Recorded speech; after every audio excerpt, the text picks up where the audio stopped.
Presque invisible dans le grand paysage, le lotissement de la Marcennière s'est blotti contre les quelques maisons existantes pour créer un centre-bourg.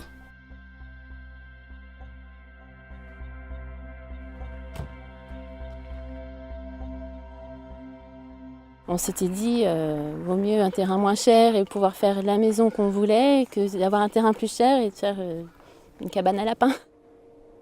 Je suis manager des ventes.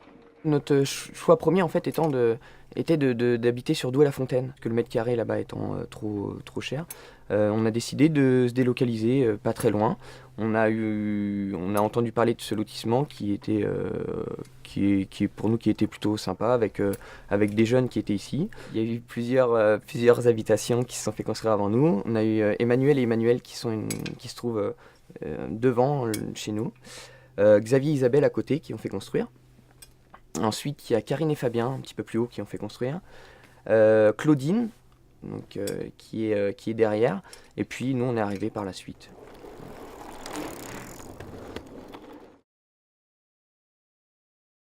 J'étais femme de ménage. Quand j'ai su qu'il y avait des maisons en location ici, j'ai dit ni une ni deux, hop, je saute sur l'occasion. J'avais un peu marre de la ville et des HLM. Nous avons un chauffage collectif au bois, relayé par le mazout de temps en temps, quand ça fonctionne moins bien.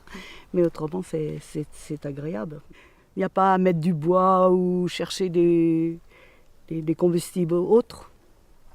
Donc c'est pas mal. On bénéficie donc d'une chaudière à bois sans les inconvénients. On demande des fois autour de nous au niveau des consommations et on voit qu'on fait vraiment des économies d'énergie. C'est éclairé jusqu'à une certaine heure le soir, 9h je crois, 21h.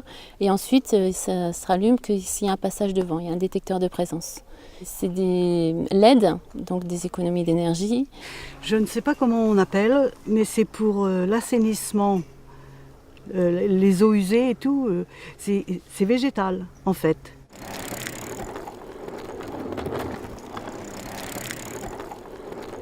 C'était un critère de choix. On ne voulait pas avoir quelque part la maison un petit peu de Monsieur Tout-le-Monde. On a tous des personnalités différentes, on a tous des maisons différentes. Les maisons ne sont pas toutes pareilles. On a souvent l'habitude de voir des lotissements, toutes les maisons sont pareilles. Même des fois, c'est dans le cahier des charges, ils n'ont pas le droit de faire telle couleur ou telle toiture. Donc ici, on fait presque ce qu'on veut, sauf que je crois que l'église est classée et il y a quand même certaines règles. On arrive, en fait, le mariage se fait plutôt bien puisqu'on se trouve dans un endroit assez rural avec cette petite touche de contemporain. Je trouve que c'est sympa. À l'extérieur, des murets traditionnels et une ancienne loge de vigne restaurée par un chantier d'insertion manifestent nettement la limite entre le village et les champs. À l'intérieur, les espaces se mêlent sans clôture massive. Plus on se rapproche du centre, plus les parcelles sont petites. Le centre du village, bonne question. Bon, moi je dirais ici. Hein. Le bourg, il se concentrait justement que sur la salle des fêtes, la mairie, l'église et 2-3 maisons. Donc ce lotissement permettait de faire un centre-bourg et c'est pour ça qu'en fait les maisons sont disposées, sont très très proches, les terrains sont très petits aux abords de l'église et plus on s'écarte et plus les terrains sont grands. Ou les magasins, les choses comme ça, ici il n'y en a pas. Mais c'est pas un problème en soi. Pour la santé, c'est très bien de se déplacer à pied. Puis j'ai de la chance, les gens me connaissent plus ou moins, mais ils me ramènent, disons, 3 km comme ça, c'est rien à pied, mais quand on est chargé, c'est autre chose. L'intimité est préservée, mais en même temps, on n'est pas coupé du monde.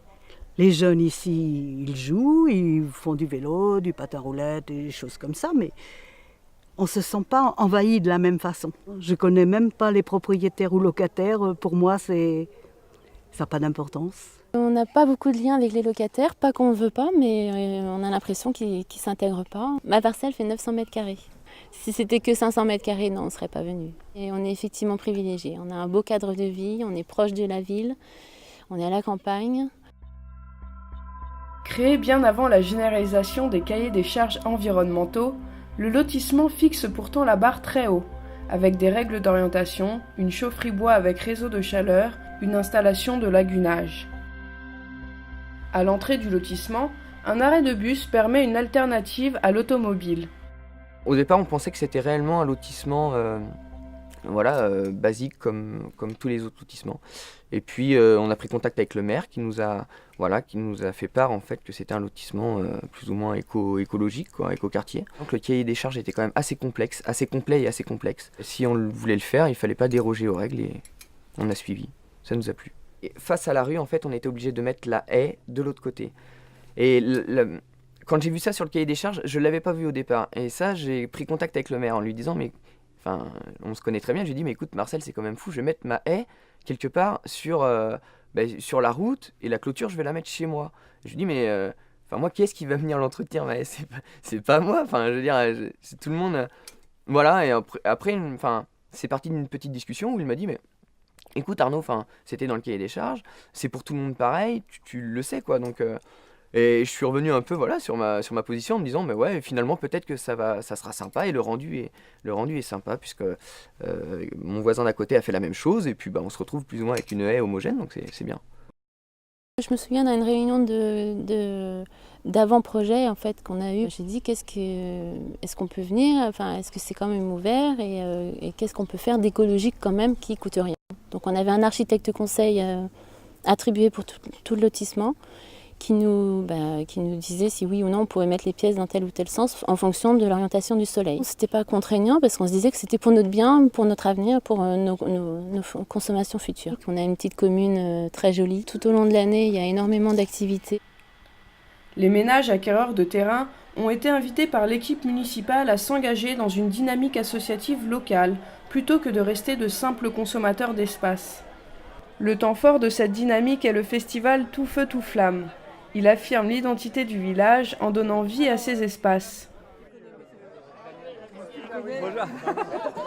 Pour moi, le lotissement de la Marcennière, vous avez une concrétisation autour de moi, c'est-à-dire que ça a amené une population nouvelle, jeune, dynamique, et ça a relancé la vie de la commune qui vieillissait un petit peu et puis qui avait besoin effectivement de sang neuf. Effectivement, ça fait comme, non pas un club, je dirais une famille.